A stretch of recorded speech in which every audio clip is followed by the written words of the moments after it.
You know, successful negotiation is not about getting to yes.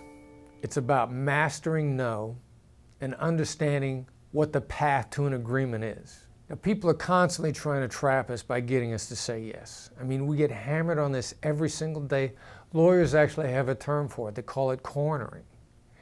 And there's a theory of negotiation out there called mere agreement that says the more little yeses I get out of you, the more likely you are to say yes to a big yes. So I don't know if that was ever true, but I know that we get hammered so much day in and day out with people trying to trap us with yes, trying to corner us, trying to lead us places by getting us to say yes, that we get defensive instantly when someone tries to get us to say yes. So you've got to get out of the getting to yes mindset and instead understand that yes is commitment, and we're always worried about what we've let ourselves in for when we make a commitment. There are three kinds of yeses. There's commitment, confirmation, and counterfeit. People are most used to giving the counterfeit yes because they've been trapped by the confirmation yes so many times. So the way you master no is understanding what really happens when somebody says no. When yes is commitment, no is protection. If you say no and you've just protected yourself, you're actually a little more open to hearing what the other side has to say because you're not worried about what you've committed yourself to.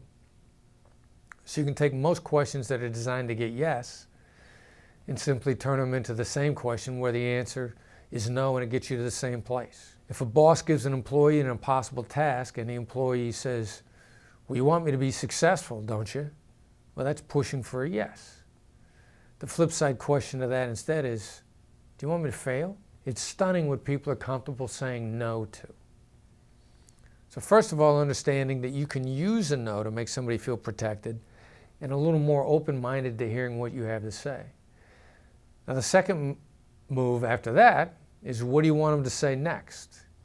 And what you really want them to say is, that's right. You want to be able to summarize how they feel about things and what the circumstances are, so that they feel that you got it. So much so that they look at you in the eye and say, that's right. And that's what we say at any given point in time when we see something that we know is completely true or that we're in complete agreement. We say, that's right. You know, almost as if we're so totally behind it, it may even have been a partial epiphany. We're so behind it. We've just heard something that we feel is the indisputable truth. And in many cases, a really good that's right is summarized in a way that the other person was actually blind to. They didn't know that those forces were driving them or those passions.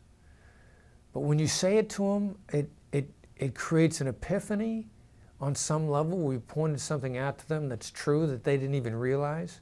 They're showing us and telling us that they feel empathy from us. And anytime you feel empathy from somebody else, you feel bonded to them. You want to collaborate with them. You want to do whatever you can for them. And that's a great way to find out, you know, what kind of latitude somebody has in a deal. And everybody's got latitude someplace.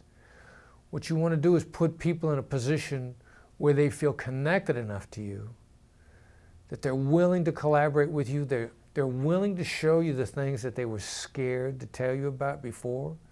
You know, the cards that everybody holds in a negotiation, that if you could just see those cards, you might be able to negotiate a completely different deal.